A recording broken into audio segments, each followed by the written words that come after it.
Ruth, the stroke nurse here at beautiful RUH. I'm here with my friend Jess and Cassie behind the camera, and we're going to do a quick little bit of stroke teaching. One of my favorite nursing theorists, Virginia Henderson, said that the unique role of a nurse is to do for their patients what the patient would do for themselves if they were able to. So one of the things that our stroke patients can't do for themselves is safely position themselves in bed or in chair. So let's take a look at some of the ways we can do that for our patients. So we're going to work with Jess and pretend that she has a left-sided hemiparesis.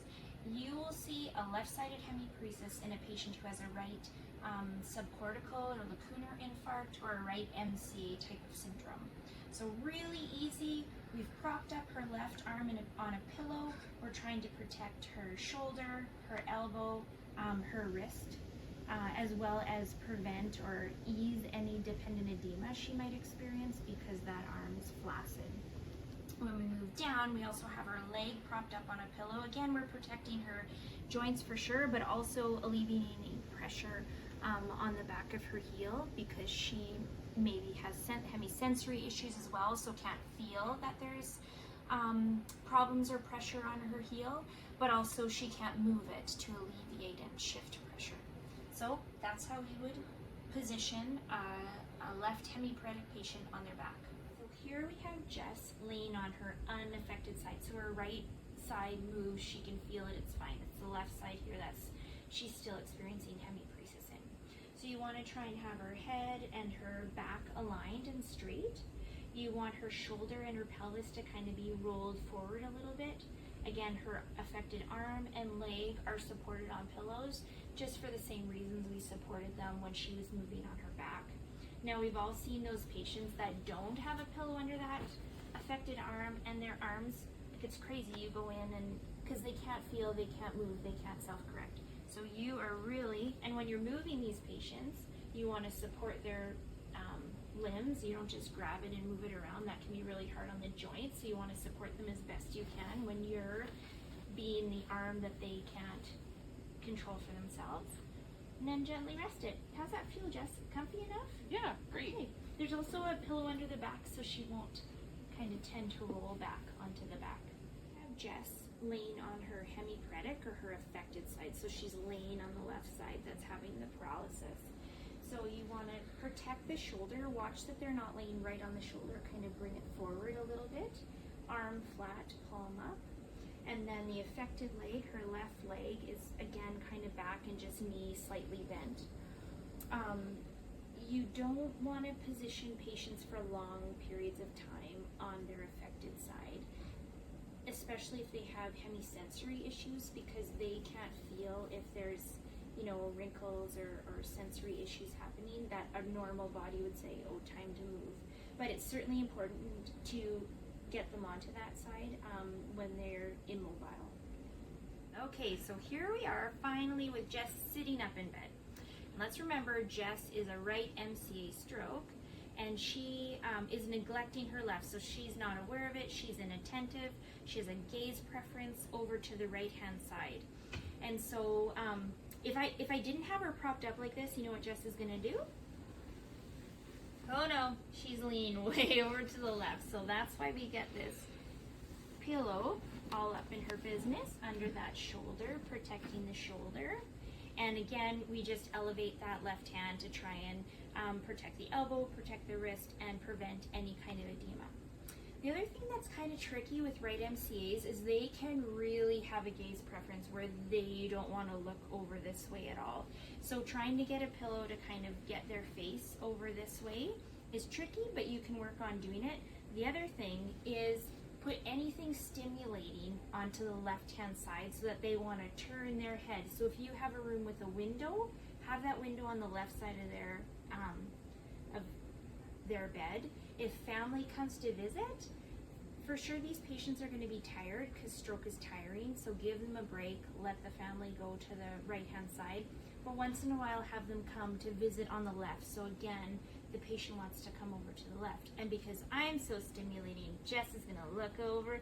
Come on, Jess. Come on. Oh, hi, Ruth. Guys, you know what it's always a good time for? A mouth care moment. And this mouth care moment is brought to you by Paravex. What's Paravex, you say? Paravex is an alcohol-free, antibacterial, non-foaming mouth cleansing gel. It's an antibacterial agent that protects against dental plaque and gingivitis. It replaces toothpaste for patients who have dysphagia or can't spit. It's also used in patients who are at high risk for aspiration, as foam from traditional toothpaste has a higher risk of being aspirated. Yikes. It can be used also to lubricate the oral cavity, which is beneficial for patients who have a really dry mouth and who are NPO. Paravex will heal dry, cracked lips as the water-based lubricant soaks into the oral tissues, healing them. It also helps break up that nasty plaque that adheres to the tongue and is frequently thought to be thrush. So, because we're using Paravex, we don't have to use antifungal treatments that are overprescribed, as we all know. So this mouth care moment has been brought to you by Paravex, so check it out on a cart near you. Okay, so we've switched it around and now Jess has had a left middle cerebral artery stroke, or maybe a left subcortical or lacunar infarct, or a hemorrhagic stroke. Both will kind of look the same. So she is hemiparetic on the right side, and she's up in her Broda chair, which is broken because, let's face it, how often do we have perfectly functioning equipment in these hospitals?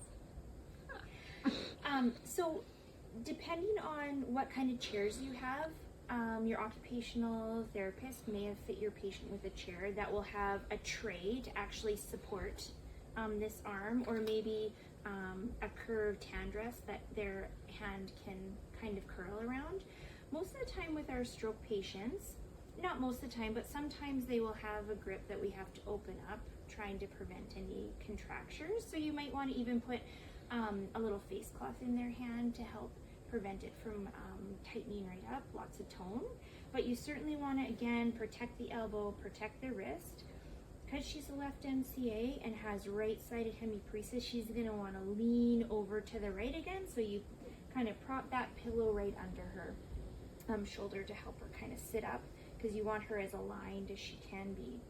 And then in terms of feet positioning, sometimes your strokes will be able to pedal around the unit, and if that's the case, you just want to make sure there's a pedal underneath. Well, either feet flat on the floor or a pedal underneath, pedal underneath the affected side, so that she can kind of mobilize on her own with her good side. And that's kind of what we want your patient to look like when they're up in the chair. What we sometimes see, probably not on your unit, but the affected side, we'll see the arm. What might happen with that arm, especially in a regular wheelchair? This arm might be, hello, look at this dependent arm. You know what happens in this situation? We get subluxed shoulders, and we are better nurses than that, so we want to protect those shoulders, protect the wrist, protect the elbow. Again, when we're mobilizing these arms, we're protecting all of the joints when we're moving our patients around. So, Jess, you're all cozied in here. How does it feel? Great, Ruth. Thanks.